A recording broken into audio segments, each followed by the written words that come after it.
Fala galera, tranquilo, beleza? Miguel falando aqui. Galera, nesse vídeo de hoje estamos mais uma vez com o quadro Miguel Responde. Selecionado algumas perguntas de vocês, um total de tudo isso, 5, 10, 12. 12 perguntas.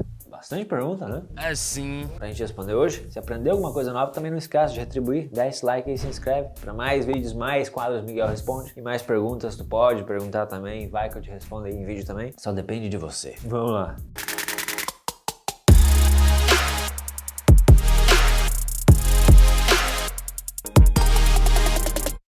Primeira pergunta de hoje é do Samuelzinho. Um abraço pro Samuelzinho. Vamos ver o que ele mandou aí. Miguel responde: eu recentemente comprei um Aspire 5 notebook, estamos falando de notebook, que tem um i5 de 10ª geração e de placa de vídeo uma MX 350, uma GPU da Nvidia, uma GPU que não é destinada a jogos mesmo, não é um notebook gamer, mas é uma GPU que dá pra alguma coisa ou outra, dá pra tancar. Inclusive um GTA V da vida, dá pra meter. Mas beleza, quando eu vou jogar e uso o vídeo dedicado, o processador vai lá para uns 85, 86 graus Celsius e aí começa a dar throttling. Throttling, para quem não sabe, é uma limitação, um estrangulamento pela questão de temperatura. Alta temperatura em um processador ou num chip gráfico, que é um processador também, está muito quente, está começando a bater uma temperatura próxima à junção térmica. Junção térmica é um limite de temperatura, aí o componente automaticamente começa a limitar a energia que chega até ele, limitar o clock de operação, ele baixa a tensão também, que é a energia que está trabalhando com ele, baixa a corrente e baixa a tensão, para justamente ele começar a dar uma esfriada. Aí quando, sei lá, baixa a temperatura, vai para uns 70 graus Celsius, aí ele começa a liberar a corrente, pode aumentar a tensão também e aumentar o clock. Aí ele taca ali pau de novo. Só que isso, consequentemente, vai voltar a aumentar a temperatura. Aí fica nesse throttling aí, né? Baixa a temperatura, baixa performance. Começa a aumentar a performance, atinge temperatura, volta. E é justamente o que ele está comentando aqui, ó. Atinge 85, 86 graus Celsius, aí começa a dar throttling. O FPS cai e a temperatura cai. Aí esquenta de novo e fica acontecendo a mesma coisa em loop. Ok, percebi que quando uso o vídeo integrado, ao invés do dedicado para jogar, isso não acontece. Ou seja, esse notebook tem um i5 de 10ª geração, junto com isso tem aquela placa de vídeo Intel HD Graphics, que é a GPU integrada no mesmo encapsulamento do processador. Então se ele usa a GPU dedicada, que é separada,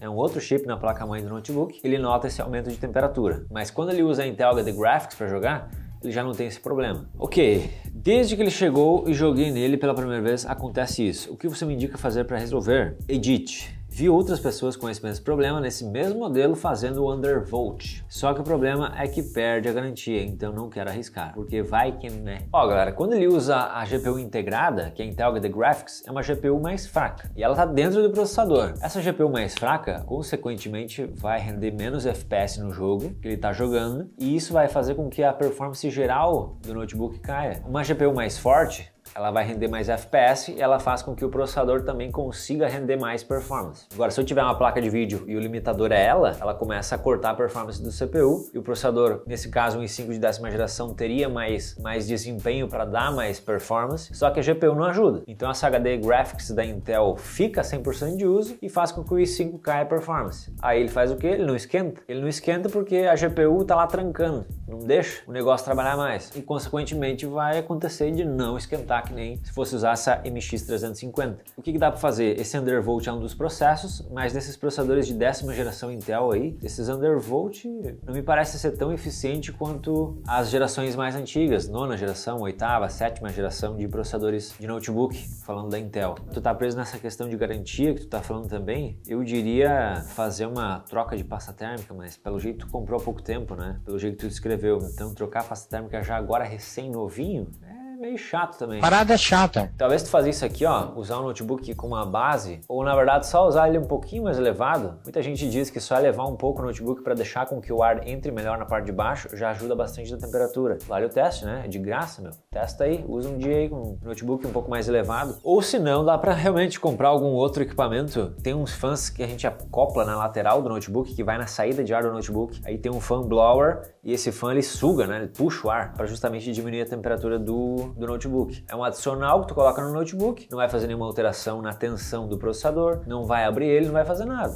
no notebook, né? Tu continua com a tua garantia e é um negócio aí que tu arruma no AliExpress da vida, uns bem potentes, tá? Na faixa de 100 mangos aí. Eu acho que também é válido. Melhor que as bases, eu acho. Tá certo, Samuelzinho? Vamos lá, galera. Próxima pergunta. Antes de falar a próxima pergunta, eu quero avisar vocês, galera, essa semana abriu as vagas do Método MW, o meu curso de montagem, manutenção e hardware. Eu vou falar de trás pra frente. Meu curso de hardware, montagem e manutenção de PC. Vou deixar no card uma playlist do canal, que é a playlist de hardware, onde a gente tem alguns vídeos mais didáticos, voltado a aprender sobre hardware, os componentes do PC, como eles funcionam. No Método MW a gente tem aulas nesse mesmo estilo, tirando a parte de entretenimento e memes, porque o intuito é aprender de forma mais séria. Lá no curso não tem esse objetivo de entreter junto, como aqui na plataforma do YouTube, que tem que ser para engajar legal, né? Além da gente aprender a fazer montagem e manutenção de computador e notebook. O Método MW está na versão 2.0, existem módulos adicionais de introdução à eletrônica e introdução à análise de placas. Um outro diferencial que o Método MW tem é a garantia de 7 dias, e isso quer dizer o quê? Tu compra o curso, pode assistir 100% das aulas, são 104 aulas atualmente, pode assistir a 104 aulas. Se tu não gostar do conteúdo, achar que não foi para ti, ou não atendeu tuas expectativas, pede o reembolso através da plataforma do Hotmart, que é onde se estuda, onde se vêem as aulas, pede o reembolso, dentro dos 7 dias, pronto, o dinheiro volta. E ressaltando, no período de garantia, tu pode assistir 100% do curso, são 104 aulas até agora. Pode meter um intensivão durante esses 7 dias,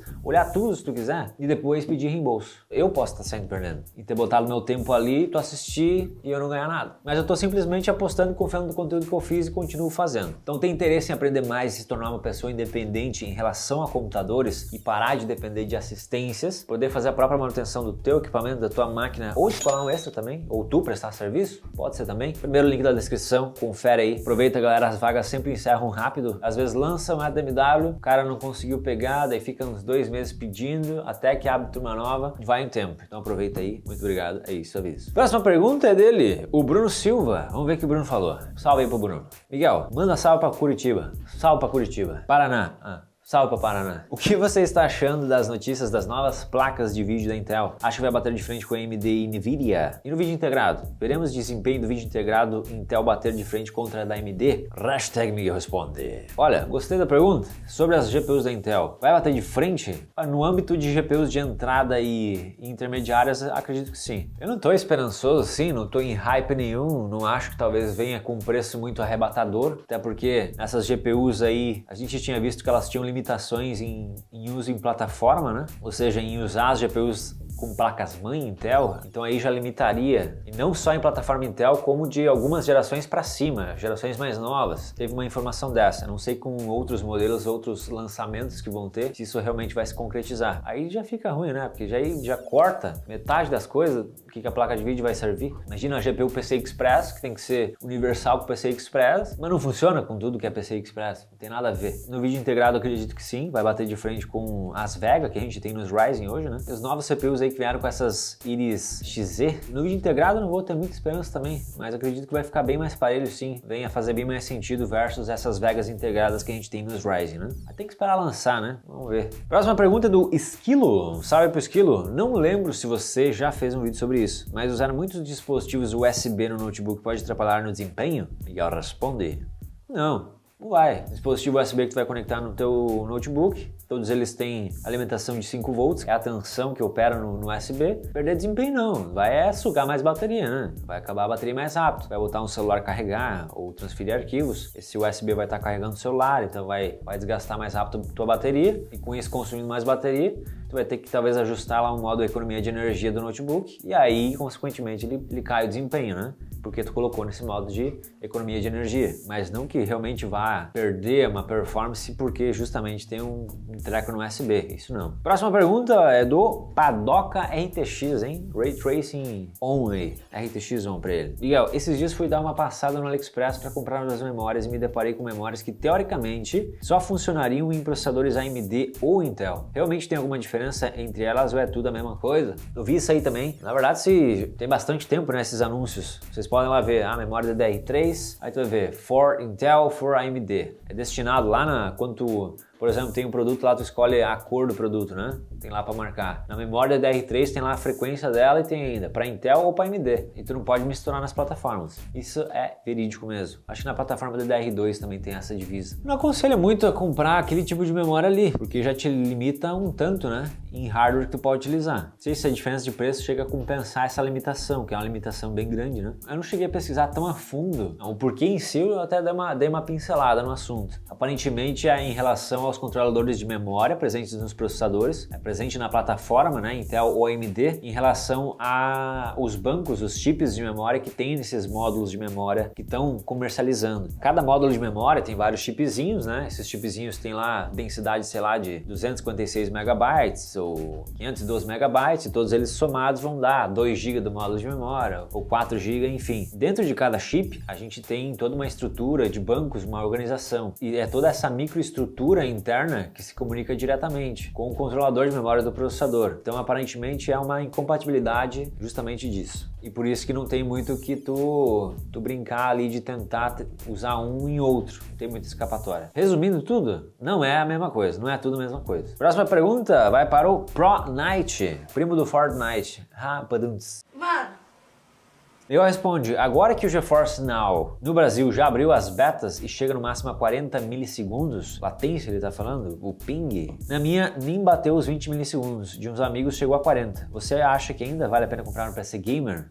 Gostei da pergunta. Tô louco aí pra conseguir testar aí que eu não consegui ainda. Mas é pra esse ano lançar ainda, né? Aí a gente vai conseguir testar. Olha, depois que isso aí vir e se funcionar redondo mesmo, ficar legal, olha, PC Gamer, vou dizer, quem hoje não tem aí um Amazon Prime assinado, né? Quem não tem aí um Netflix da vida? Pagar mais uma mensalidadezinha a mais aí pra poder jogar grande parte dos games e sem ter que investir no PC, parece que faz muito sentido. Ah, mas tem que pagar a internet boa. Ah, mas tem que comprar os jogos ainda e pagar essa mensalidade aí. Tem tudo isso, né? Mas se tu tiver um PC em casa também, tu vai ter que pagar a internet pra jogar também. É verdade. E os jogos tu vai ter que pagar igual. Tu vai poder pagar a internet, pagar os jogos e não comprar um PC. Claro, né? Alguma coisa tem que ter, mas daí tu pode jogar no celular, um tabletzinho, pode jogar num notebook mais fraquinho, o que abre bem mais, né? As portas de gameplay. Teoricamente, eu acho que não tem o que dar errado. Na prática que a gente vai ver. Eu gosto muito da ideia. Eu acho que sim, vai matar com o tempo a questão de tu comprar peça. Ainda mais esse cenário que tá muito caro as coisas, né? Mas também, a gente tá numa situação bem específica aí. Pandemia, blá blá blá. Aí tem dólar, tem cenário político que tá meio uma baderna. Não só aqui quanto fora também. E tudo isso bagunça tudo, né? Mas a ideia em si, GeForce Now, eu gosto bastante. Jogar por streaming, eu acho legal. Próxima pergunta do MR Feijão. O que tu mandou, Feijão? Miguel, minha dúvida é sobre memória RAM. Tenho 4 pentes DDR3 de 4 GB. 2 são do tamanho normal e outros 2 têm metade da altura do pente. Ah, tá. Qual o nome e finalidade desses pentes menores? No começo achei que não ia ser compatível, mas deu tudo certo. Ele tá falando dos pentes de memória, os low profile, né? Xiii, perdi meu low profile. Ele tá se referindo a isso aqui, né? Ó, esse é o módulo normal e aqui o módulo low profile, low profile, diferença de altura, né? Eles têm esse perfil baixo para a gente utilizar em sistemas, em máquinas que são menores, mais reduzidos. Sabe aqueles PCzinhos, às vezes que a gente tem uns PCzinho bem pequenininho, fininho? Aí talvez a construção interna dele tenha alguma coisa que fique bem próximo dos slots de memória. Aí pode ser utilizado essas memórias low profile para ocupar menos espaço. Assim como a gente tem as placas de vídeo low profile também, né? É uma GTX 1050 normal e aí tem a GTX 1050 low profile. É uma GPU, ela não tem aquela altura normal, ela também vai ter uma altura bem menor para usar em gabinetes mais estreitos. E é isso, é um formato mais reduzido, só um perfil baixo, um perfil discreto, e a fim de ocupar menos espaço. Próxima pergunta é dele, Igor Matheus. Obrigado pela força, Igor. Se tivesse que fazer um top 5 conhecimentos básicos de manutenção em computadores, qual seria seu top 5? Olha, top 5 de conhecimento básico em PC. Um básico de hardware, saber um pouquinho mais do óbvio das peças, do que cada uma delas fazem. Manutenção de sistema operacional, fazer backup, restauração, reinstalação, instalar diferentes sistemas, ter um bom acervo de programas utilitários, né? Programas mesmo que ajudam a fazer as tarefas. Um uma introdução à eletrônica também, fazer substituição de um componente ou outro e fazer o método MW, né? Que abriu as vagas essa semana aí também. Aí vai ter os básicos de manutenção e além do básico de manutenção de PC. Como eu já falei no início do vídeo, né? Lembrando aí, galera, link na descrição, primeiro link aqui embaixo na descrição. Confira aí, tem mais informações sobre o método MW, tudo que ele atende. Nota 4.9 de 5. A avaliação das notas do curso também, 4.9, 4.8, 5.0 de 5.0. Tem um feedback da galera que já estudou, é muito bom. Junte-se à turma de mais de 3 mil alunos e faça como eles. Seja independente com seus computadores, aprenda a consertar você mesmo. Se vira nos 30 com auxílio do método MW 2.0. Tô gostando disso aí, cara. Próxima pergunta. Victor Hugo. Fonte bomba diminui o tempo de vida útil do resto das peças? Pode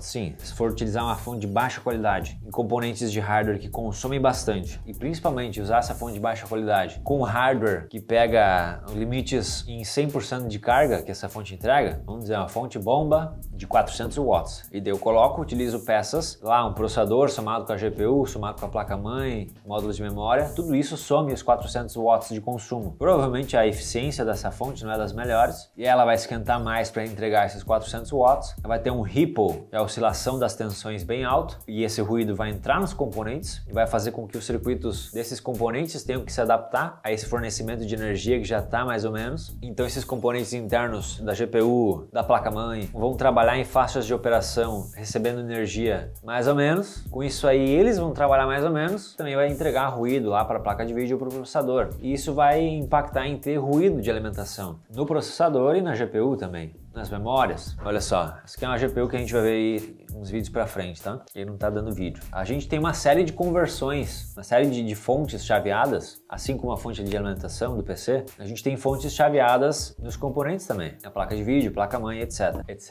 Esses dois, né? Já começa a fonte de alimentação. Ela recebe tensão, energia e corrente da tomada, a rede elétrica, 127 ou 220 volts, beleza. Entra isso aí na fonte. Ela faz a conversão, vai converter para as principais, 12 volts, 3.3, 5. Essas três principais entram na placa-mãe, entram na placa de vídeo. A placa de vídeo recebe 3.3 volts no PCI Express e recebe 12 volts no PCI Express. Ok, esses 12 e esses 3.3, a placa de vídeo está recebendo lá da fonte. Então se a fonte é capenga, tiver um ripple, não entregar direito esses 12 volts, for 11.5 ou 12.5, tiver fora da faixa correta de operação, tudo isso o componente vai estar recebendo. Entra 12 volts aqui em cima também, então vai entrando essa tensão aqui, ou menos ou mais. O circuito que a gente tem aqui dentro, o circuito de VRM, vai passar pelos MOSFETs de alta, MOSFET de baixa, tem um PWM que controla tudo isso e faz o chaveamento, e esse chaveamento é o que? É o MOSFET ele deixar esses 12 volts passar e ir para a bobina, que daí vai para o chip gráfico aqui, ele deixa passar, fechando o caminho. Então esses 12 volts, por pequenas frações de tempo, eles passam pelo circuito que vai direto no chip gráfico. Só que essa chave abre e fecha é muito rápida, por isso que o nome é de fonte chaveada. E esses 12 volts, eles vão se converter a 900 mV, 1 volt, que alimenta o chip gráfico. Tem uma outra fase de alimentação, um outro VRM, vamos dizer, que alimenta os chips de memória VRAM, GDDR5 aqui também. Eles trabalham em 1.5, 1.4, 1.6 volts. Também esses 12 volts entram ali, se converte e gera essa tensão para a memória. Tem outras tensões aqui também. Tá entendendo o que eu quero dizer? A fonte fornece isso e a partir disso a placa de vídeo trabalha em transformar isso também. Se eu receber essas tensões com oscilação ou de uma maneira ruim, eu não consigo converter o que eu preciso também do jeito certo. Ou na verdade esses componentes, esses MOSFETs, eles vão trabalhar em uma faixa de operação pior. Eles vão perder eficiência para fazer o que precisa. Tá entendendo o que eu quero dizer?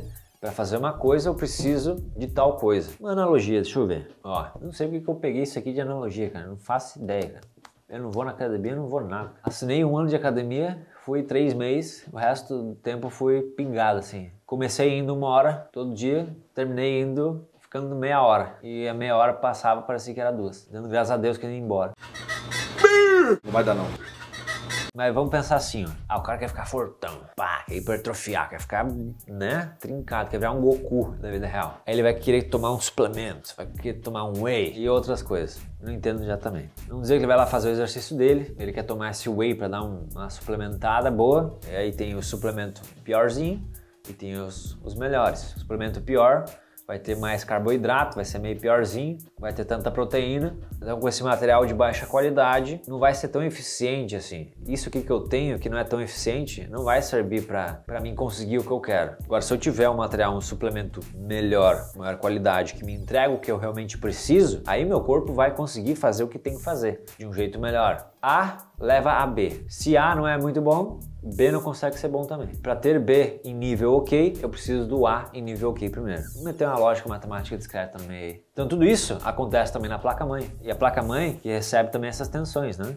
12, 5, 3.3, isso ela distribui, vai para o PCH, o chipset da placa-mãe, alimenta tudo. As memórias, lá na memória, na placa-mãe também tem uma fasezinha que vai converter essa tensão de 5 ou 3.3 volts, depende do circuito, vai transformar isso para 1.5 ou 1.2 volts, dependendo de qual que é a memória, DR3, 4, vai lá para o processador, os 12 volts, para entrar no VRM da placa-mãe e o VRM que transforma esses 12 volts para 1 volt e alguma coisa que o processador precisa. Então, com base nisso, em esses materiais, esses componentes trabalharem com ineficiência, com maior dificuldade, se essa alimentação da fonte for ruim, pode afetar a vida útil? Aham, sim. Agora, o quanto que pode afetar, aí acho que é muito difícil medir, né? Isso eu acho que é bem mais difícil de medir. Próxima pergunta é dele. André Felipe, um salve para André Felipe. Miguel responde, qual a diferença entre os SSD com capacidade de armazenamento de 120, 240, 480 e 960 GB para os SSDs com 128, 256, 512 e 1024 GB? Ué, a diferença é que uns têm mais gigabyte que os outros.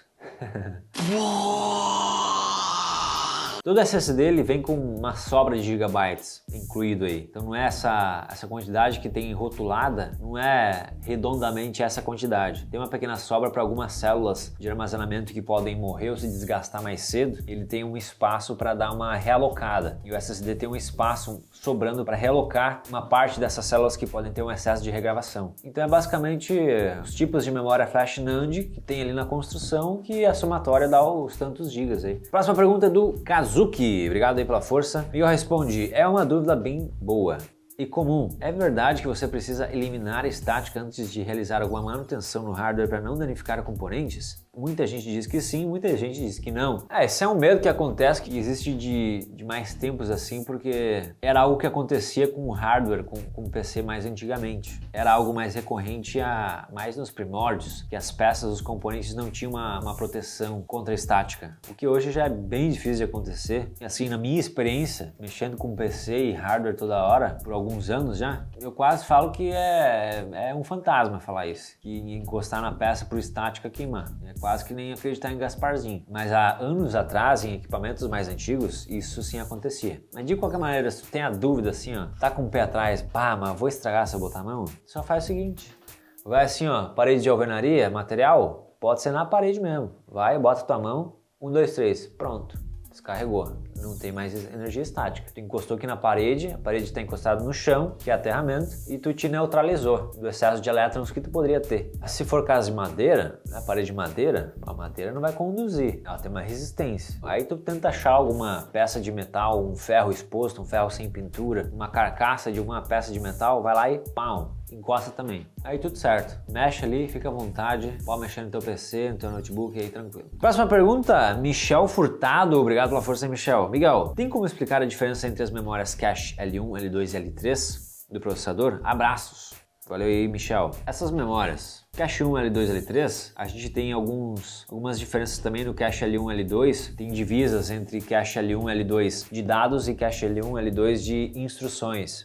A tarefa que o processador vai ter que fazer e os dados que vão ser utilizados nessas instruções. Tem só duas divisas, mas isso é uma memória interna do processador. Quando o processador solicita informações da memória RAM, ou melhor, quando ele solicita informações, dados que ele não tem ainda, ele vai buscar essas informações na memória cache. Se não tiver em memória cache, isso vai ser solicitado na memória RAM do PC. Se não tiver na memória RAM, vai ser solicitado lá no HD ou SSD. E isso faz a hierarquia de memória, que começa com a base, o grande armazenamento, o HD SSD, a informação vai passar para a memória RAM, que vai trabalhar com esses dados, que é a memória principal, a memória RAM, é chamada de memória principal. Depois a memória RAM vai aos caches L3 L3, L2 e L1. L1, L2 e L3 é o quão mais próximo tá internamente do processador. A L1 é a mais rápida de todas. Se fizer um benchmark de memória no AIDA 64, tu vai ver lá o cache L1 batendo em alguns processadores 900 GB por segundo. Tem pouca quantidade de memória cache, né? São kilobytes, megabytes ao máximo no cache L3. A memória cache é um tipo de memória estática, diferente da memória RAM, e ela é muito rápida. É rápida justamente também porque tá lá próxima, já na cara do gol, junto no processador. Então a troca de informação é muito rápida. Então a informação vai da memória RAM, passa primeiro para o cache L3, e depois isso vai passando de camada para camada, até chegar cache L2 e cache L1. É o mais próximo do processador, ele pega sempre tudo a partir dali. E acima da memória cache, na hierarquia, no triângulo de memória, a gente tem os registradores, que aí também faz parte da construção toda. Se vocês estudarem um pouquinho de introdução à computação, dentro do processador tem a ULA, tem registradores, barramento de entrada e saída. Então assim, a diferença que tu pediu de memória cache L1, L2 e L3 é a distância que elas estão do processador. Última pergunta do vídeo de hoje é do Ian Rodrigues. Miguel, você já mexeu na área de desenvolvimento de software? Manda um salve pra mim que sou de Presidente Prudente, São Paulo. Um salve aí pro Ian Rodrigues, de Presidente Prudente, São Paulo. Salve pra Presidente Prudente, salve pra São Paulo. Já mexi? Já. E é isso aí então, galera. Pro Miguel Responde de hoje.